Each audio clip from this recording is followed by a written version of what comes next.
I'll bring us on, and then I'll give you the number of suggestions we got. You just pick a number. Sure. And then and then that's it. And then we just go. Okay. Okie dokie. Do you have any questions for me before we begin? No.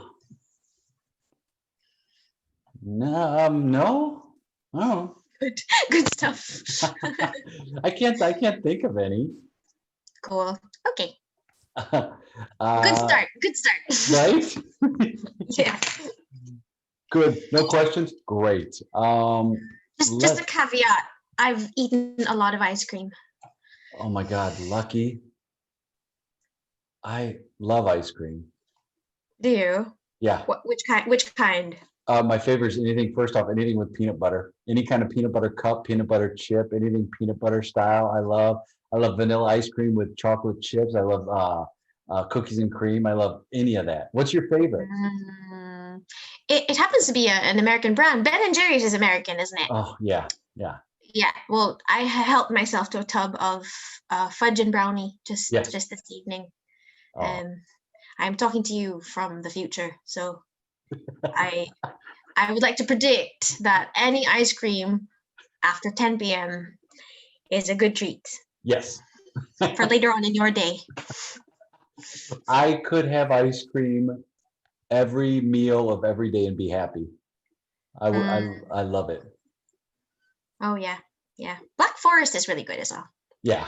I like the Colbert. Like there's a Americone Dream I love. Steve Colbert. Yeah. Is that? Oh. Yeah. Yeah. That's my goal, is to have a Ben & Jerry's flavor named after me. That's like, I'd love to have that. That would be awesome.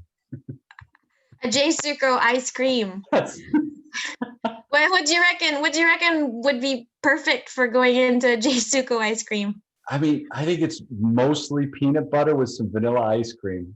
I just love peanut butter. I love peanut butter, any sweets, peanut butter, Reese's peanut butter cups, Reese's pizza, any of that stuff I'm a big fan of. So it'd have to have peanut butter for sure. Peanut butter. Yeah. Yeah. I don't know if you're familiar with TikTok, but there's this thing that went viral where they put the peanut butter on their forehead and the dog keeps eating it, and they get to do things like clip its nails while it's eating the peanut butter. So I reckon if your family want to distract you from something they need to get away with, they should put peanut butter on their face while you're feasting on it. Yeah. They do things like grab your wallet and take some cash out. You could have it all. Have the whole thing. Just give me peanut butter. Oh. Well, pick a number. Let's see, 1 to 88. Goodness, wow, that's a lot of footfall on your page. 42. Oh, perfect. 42. Here we go. 2, 4, 6, 8, 10, 12, 14, 16, 18, 20, 2, 4, 6, 8, 32, 4, 6, 8, 42. Oh, it is. So our friend Siddharth, our suggestion is treasure trove. Treasure trove. Thanks, Sid. Thank you, Siddharth.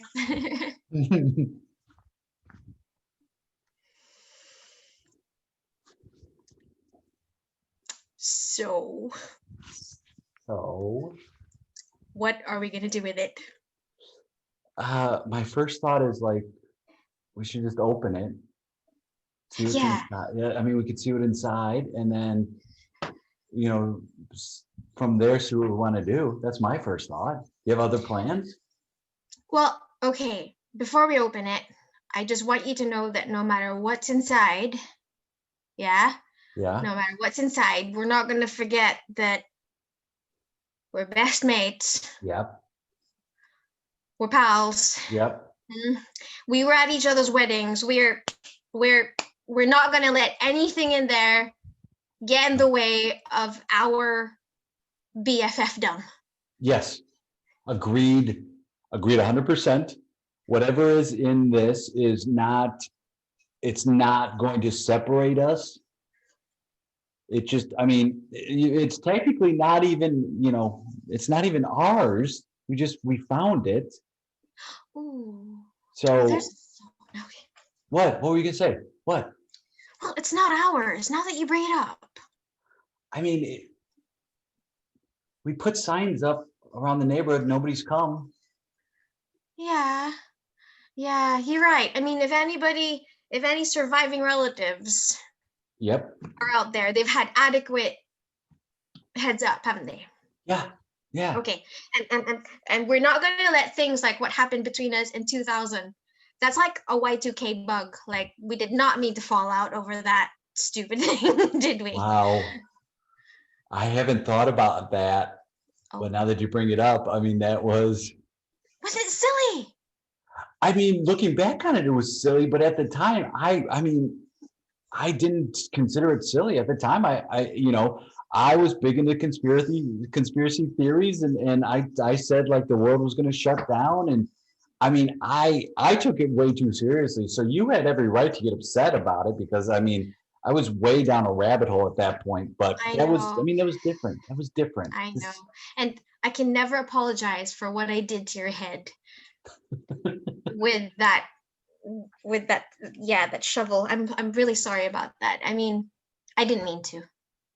Yeah, I mean, it sounds like you've almost forgotten about the situation, which I'm glad, because I hadn't thought about it it's been a couple of years now. But yeah, that's not going to happen now.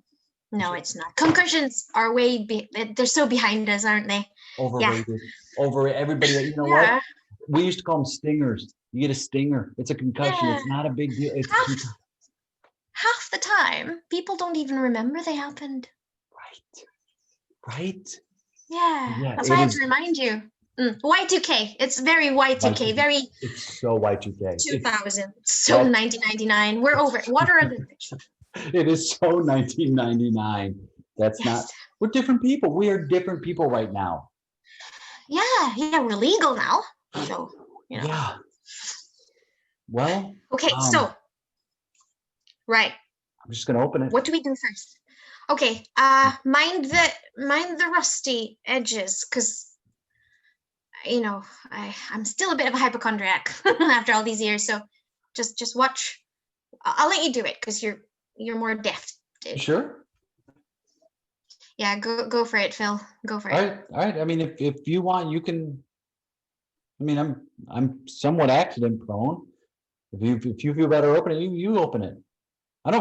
That's how, you know what? I want to apologize. That sounded very like passive aggressive. I didn't mean it at all. I was like, if you want to open it, but I'm really just saying like, hey, if you want, how about this? If you want to open it, you can. Okay, now that seems real fake. If you would, do you want me to open it? I want you to want me to open it. Yeah, I want you to open it. I don't want to force you to open it. No, no. Hey, you open it. No. Oh, well, you got the better grip, though. I mean, you've always had the better grip. Yeah, you go for it, Phil. Go for it, Phil. Go on. I mean, it's literally a treasure chest. Anything could be inside of this. I suppose so, but, not knowing is good. Wait a minute. Hold on, Phil. Yeah? What, Terry? What? Do you think not knowing is better than knowing? Like, what if you open it, right? Yeah. And it's just like a dead urchin. Yeah, or nothing. Or like 18th century porn, which is even worse.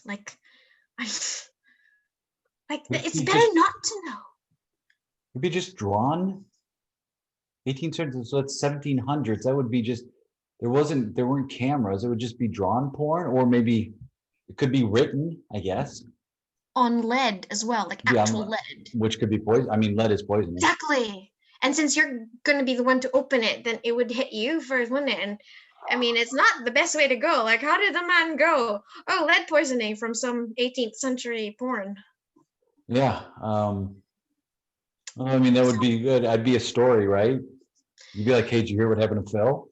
There was a treasure chest. He opened it, got lead poisoning. And they'd be like, oh, was it like in paint? And you're like, no, it was in porn that was inside of a chest. It's not a good look. Not a good look on you, man. I'm gonna open it. I'm gonna open it. Do you want it to be that? Do you want my honest reaction? I didn't even think about it. Like I don't think I've ever had a thought in my brain of like 18th century porn. Like I've never thought about that. And now that you said it, it's like, what could it like? I don't want it to be that. It'd be What do you want good. it? Go on, Phil. What do you want it to be? I want it to be gold doubloons. I want it to be like jewels. I want it to be an actual treasure trove. Like I want it to be riches. That's what I want it to be. I want it to be like everything the Goonies ever wanted it to be. That's what I think it is. I mean, that's what I think it. I think it's that. Oh, do you think it's that? Oh, I mean, we are in Oregon.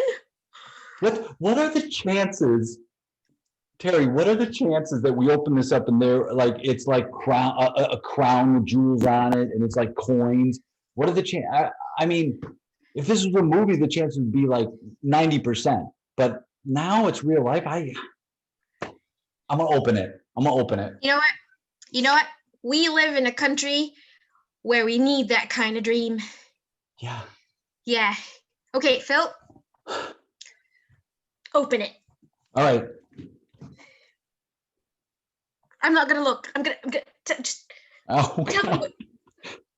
I cut my thumb on the side. Oh no! No, we're going through with it. No, we're going through with it. We are going through. It was. I've got 911 on my speed dial. Okay. Oh God. I knew it too. You're like, watch it, and then it was like it went right to it. It went right to it, but we're still doing it. We're still opening it right here. Oh, whoa, that's spurting a lot. Ooh. Oh, God. Right here. Oh. Okay, we're gonna go to the emergency room, but after. Yeah, after we open it. Yeah, give it 5 minutes, because that's not arterial blood, is it? Is it? It's coming out. It's coming out hard. Oh dear me. Hold on. Nope. We're gonna open this. We're gonna open this. Chomp down with your teeth. Like that. That's it. Okay. Now hold it together, Phil. Hold it together. And then open the box. All right. Oh. What is it? Oh my God. Oh, you're never gonna guess. You're not gonna guess what. Oh God. Oh my God. Phil. Phil? Oh. Hello? Yeah. Oh, he's fine. Okay, yeah, sorry. I've called 911, Phil. He's bleeding. Yeah, he's just opened a chest, and I think there's porn inside. Yeah. We're in some sort of cove. Yeah. Phil, you all right? Tell me, buddy, are you... It's Crabapple Cove. Oh, yeah, Crabapple. No, he hasn't got crabs. No. Crabapple Cove, where we are. Guess what's in it? Hold on. I need to talk to him. His last words. What's in it? What's in it, Phil? It's gold. I'm gonna call you back. I'm gonna call you back. Bye. See. See. Oh yeah. Oh, that was so fun. That was great. Oh, we found gold. Well, I mean, it's, what's funny is like when you said it's rusty, like be careful. It's like, oh man, at some point that's gonna get me. You wanted to use the rust. Oh, it have to, right? It has to. In the past like 2 months, I've had a couple of hand cuts Like one, I was opening tuna Right? and I went down to grab the tuna lid. Oh I gosh. know it cut my, and another was an avocado pit accident. So in the past like 2 months, I've had two like back-to-back hand injuries with sharp things. Ooh, So it so it's wasn't that, perfect. it's not that far off what we did. Art imitating life. Yes, All you have to do is act naturally. that's it. It's like, oh, I know this guy. I am this guy. Brilliant. Often. Uh, I thought the authenticity was a little high. I don't want to brag, but I did crush getting right there, getting my hand cut on a rusty surface. That's pretty much my jam. Oh. Uh, what got you into improv? How did you start taking improv classes and performing, and what made it interesting for you? Well, in the 90s, I grew up watching Whose Line Is It Anyway? I'm a big Colin Mockery and Ryan Stiles fan. Oh yeah. So I was trying to get my playmates to play it.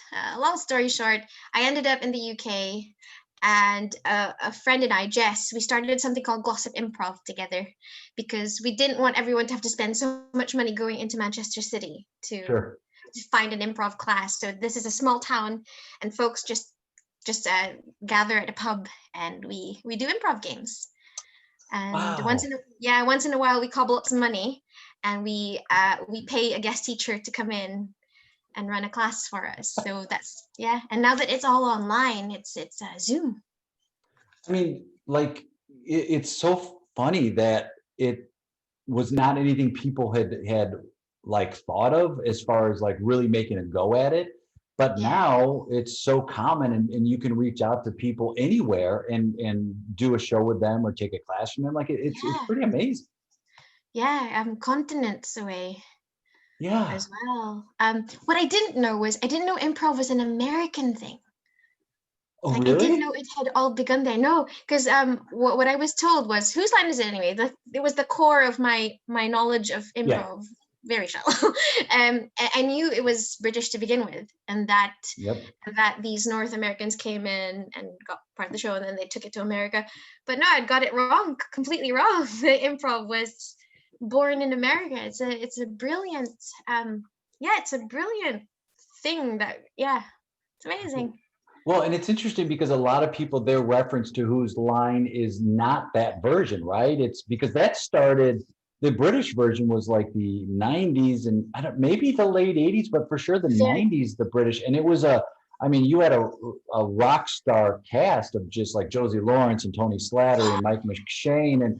And it was just an amazing group. Richard Branch and those, like they were just like, you watched them and they were just so good. And then it came over here and you had people like Colin Mockery and Ryan Stiles and Wayne Brady, and like that took off as well. But I think that for some Americans that the British version of Whose Line is really somewhat forgotten when it's like it was a brilliant cast. Yeah. Josie Lawrence. I'm glad you brought up her name. I'm a really big fan of hers. Oh, she's brilliant. I mean that they all of those folks on the British version also got their start earlier on, but they're people that you watch and it's like they know how to perform. They know that there's a show quality to their performance, which is something that we aren't taught as much of when we teach improv, but there's definitely that's why I love short form games. There's a quality of how do you present the games as well, which you can Yeah. learn from watching them. Yeah, like anything, it's an art that can be really glossed up. But in its core, if you capture, I'm sure an improv teacher will just think, got to capture this attitude and this approach, and that's when I think my work is done. Yeah. Yeah. So that's what's important, isn't it? Like, Yeah. just capturing that. Are you doing a lot of online performing yourself? Yes, in the last month or two, I've been doing things with Liverpool Comedy Improv. Yep. Emma Bird. Yep. She was my first teacher here in the UK. I used to go to her classes when she would do some in Salford, 2017. So then I started, Wow. and I realized, this energy is so much more positive than even Whose Line Is It Anyway ever warned me about. There's a positivity to it that is just glorious. Yeah. Actually. and it mimics life. It mimics life, even the way you listen to people or have things to contribute to the conversation. Improv helps you hone that. And yeah, that's everything. It's interesting. You see the reward in that positive behavior and that listening and that support, and it just doesn't come to me. That's the only way to play it, is to play that positive, that support, and to build whatever you're doing, to build it together. One person, then the other person, and you're going back and forth that way. And if you make choices to be positive, it's more interesting. Ooh. I think I think I lost you or you lost me there for a few seconds. Anyway, technologically speaking. Yes, just technologically speaking. Ugh. Well, interwebs. I mean, it's going to happen, right? The technology lag and the technology, like, it just happens, and it's what you do in response to that. I've seen somebody will drop off and their partner will still like deliver a monologue, and it's great. Oh yeah. It's great. They'll even incorporate it into their relationship and say, I know you're speechless. You don't know what to say. And it'll be like this, the last phase of the person was like, like, don't look at me like that. I know why you're looking at me. Exactly. Now give it a moment. Now give me a chance. You just don't say anything. Let me talk, all right? I just want you to hear me. I've seriously seen that happen, and it works a charm. Always. Where, if people want to check out like shows you're doing, or reach out to you, play with you, or just follow what you're doing online, what's the best way they can do that? Facebook. So Jess and I, the founders of Gossip Improv, we are just on Facebook. We are a message away. We heard that there's a certain Jay Suko who started that 10 minutes thing with people. So I don't know where it started, but we played around the 10-minute scenes with John Nguyen. So lots of people have played with us, and we're making it a thing. So we're meeting a lot of people that way. It's really great to see, and like I can't take credit for creating a 10-minute scene or doing improv online. So it's everybody's chance to do it, and I love when people do it. I love seeing it. I love, you all have been doing it a ton. You've kind of been like, we're jumping in 100%, and you're reaching out to people and doing it, and it's so fun to see. And so it's like watching people do that, I think, is just, it's so great. It's these short bursts, right, where you can just watch for a little bit, and then that's it. You don't have to sit down for a 45-minute show. Yeah. It's pretty good. I'm glad it went online the way it did, because it's just made all this craziness a bit more sane. Right? Yeah. It's a little bit more tolerable now because we can do these things, and I laugh for the time I do these, like, and to me the most fun is like when I talk to somebody beforehand, not even like necessarily doing the scenes, but like just saying hi and getting to know people and laughing. So like I encourage a lot of people, whoever's watching and thinking about doing it, do it, because you'll laugh and it'll take you out of that moment of, the dread that's happening in the world. It'll give you a little bit of a break from that. So yeah, I encourage everyone to do it. Definitely. And Jay, you can keep like a little tub of peanut butter off to the side, and then just kind of disappear like that. And you just kind of like, oh yeah, well, Yes. It could be a breakfast food. It can be a dessert. It could be it is midnight snack. Yes. Oh, in fact, I'm going to go get some right now. Good. May your peanut butter be plentiful. I'm going to get that on a t-shirt. You're the best. Like, I was so happy we got a chance to connect and play, and whether it's virtual or in person, I cannot wait to play with you again. Thanks so much. Thank you as well. And if you meet any other Filipino improviser out there, send them my way. I will. I know some. I'll send them your way. Yes. Brilliant. Yeah. Thank you. Yes. Bye.